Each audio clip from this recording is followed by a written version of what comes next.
You're watching the legal breakdown. So, Glenn, the January 6th committee has referred Donald Trump for criminal prosecution on 4 counts. What does the DOJ and Jack Smith do with this referral now? What are the next steps? So I think the Department of Justice, specifically Special Counsel Jack Smith, does two things.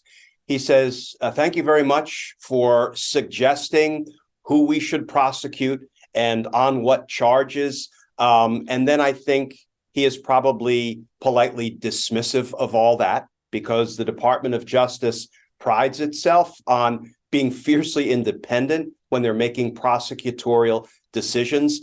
But here's the other thing that Jack Smith and his team will do. They will accept all of the evidence, the 1,000+ transcripts, the countless documents and items of evidence that have been amassed by the J6 committee in what really is a historic investigation into an attempt of a president to overturn our democracy, and they will build on it. So I hesitate to say this, Brian, because I think we've waited far too long for justice to come to Donald Trump and his criminal associates.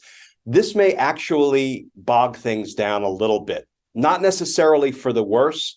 The reason I say that is, as a former federal prosecutor, I would often get evidence, including transcripts from other sources. It might be Congress. It might be courtesy of a civil suit that has been brought by somebody who was involved as a victim of crime. It might be because somebody is suing Washington, D.C., the city government, and depositions are being taken. And as a prosecutor, I will come into possession of these transcripts that were generated by witnesses who are important to my criminal investigation.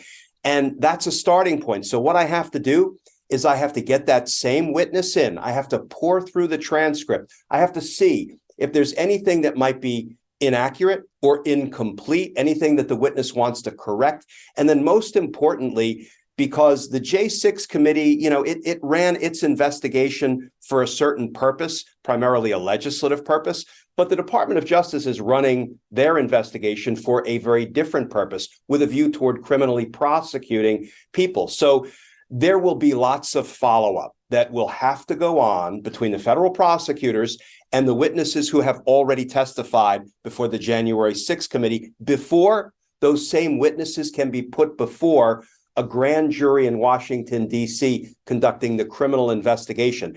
And just think about it. If there are 1,000+ transcripts, that's a lot of work that the federal prosecutors, Jack Smith and his team, have ahead of them. So, this is a good step. It does move things forward.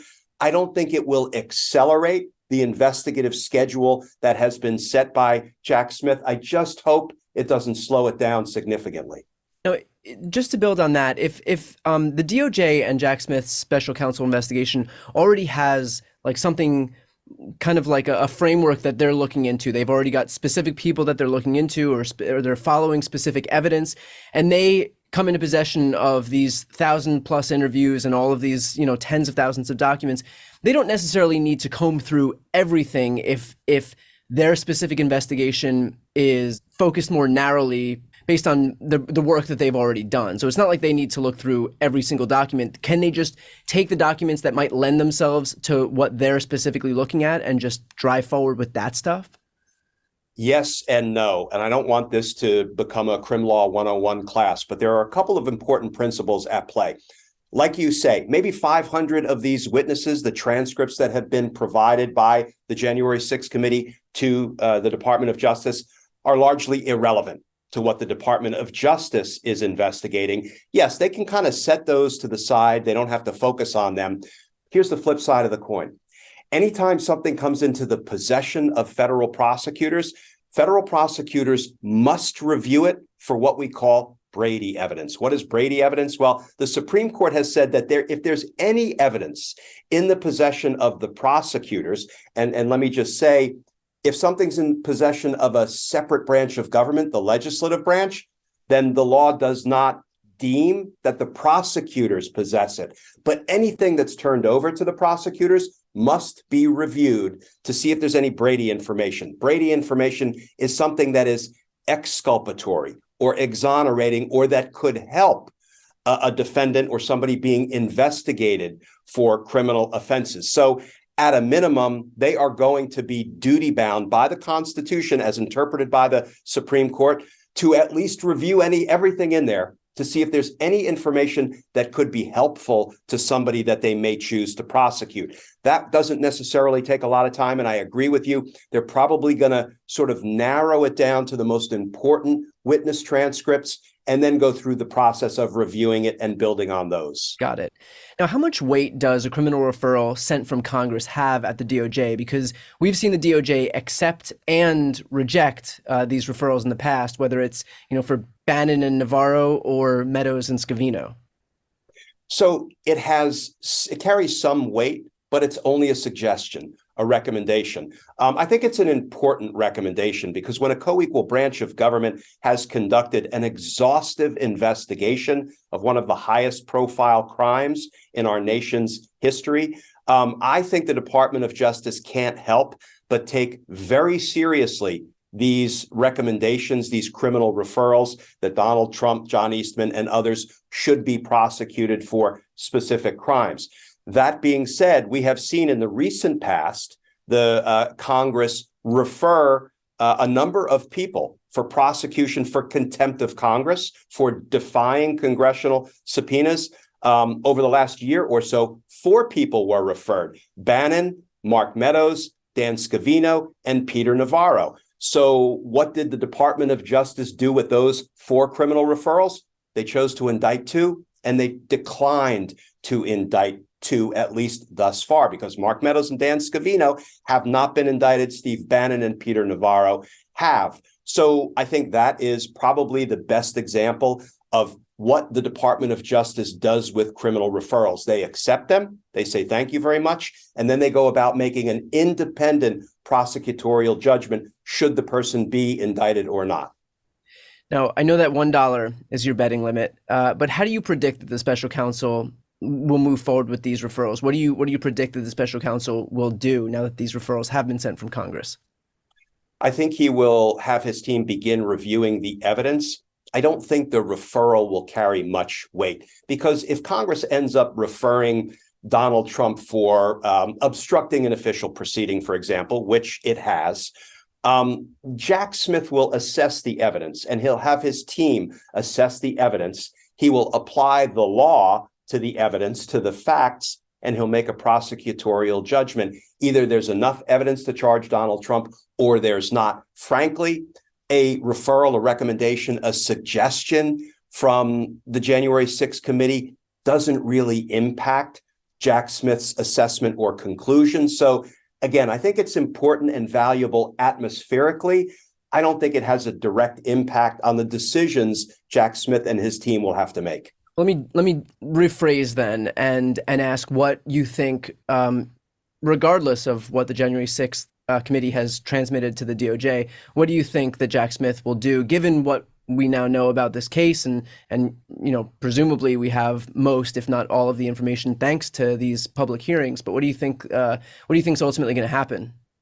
I think what's ultimately going to happen is Jack Smith and his team will decide to indict the very charges the January 6th committee just referred, not because they made a referral, but because, as you say, they've done an exhaustive investigation. I've got the 154-page report right here. I need to run out and buy some new printer ink now. And I haven't read it and absorbed it all.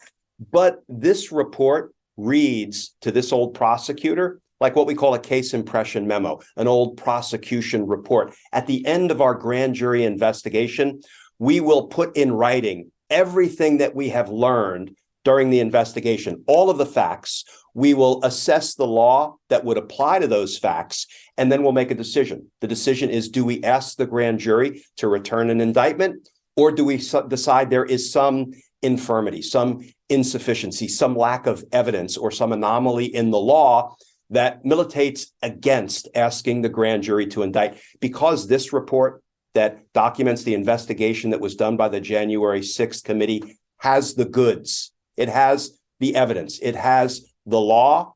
That is why I suspect Jack Smith and his team will indict Donald Trump for obstructing an official proceeding, conspiracy to defraud or commit offenses against the United States, and the other charges that have been now referred by the J6 committee. Are there any counts that were transmitted that you thought that you didn't expect? Is there anything that surprised you from what we found out in this final committee hearing?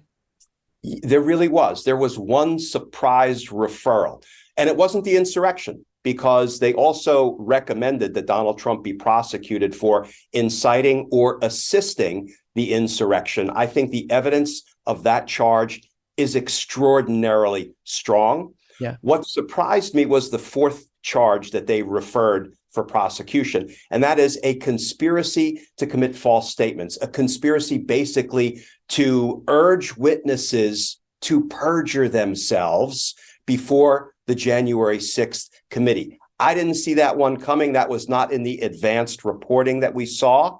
But, they laid out a little bit of the evidence in support of that criminal referral. It sounds like some of these witnesses, once it was known to Team Trump that they would be appearing for testimony before the January 6th committee, it looks like Trump, or maybe one of his emissaries, one of his lackeys, was dispatched to try to persuade the witness to say, you know what, why don't you just say you don't remember?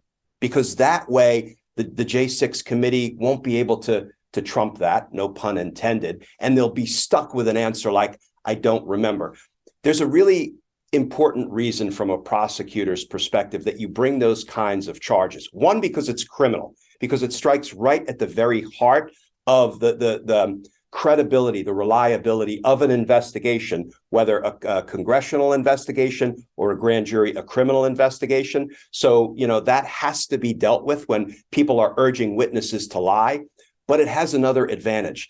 It proves consciousness of guilt, because Donald Trump would not have urged witnesses to lie if the truth wasn't going to hurt him. Yeah. So it's a separate criminal offense, but it also sort of gives a bump to the evidence of guilt with respect to all of the other offenses that may end up being indicted against Donald Trump. Yeah, it really is amazing how this guy is incapable of not constantly stepping on rakes and hitting himself in the face. Like every step of the way, like he thinks that this thing, by going out and telling potential witnesses to not respond truthfully, like he thinks that's going to help him. In the end, that's another criminal count that's been referred to the DOJ now. And so just constantly screwing himself over. This is the most ham-handed crime, like out in public in American history, and yet, here we are, and he continues it to this day.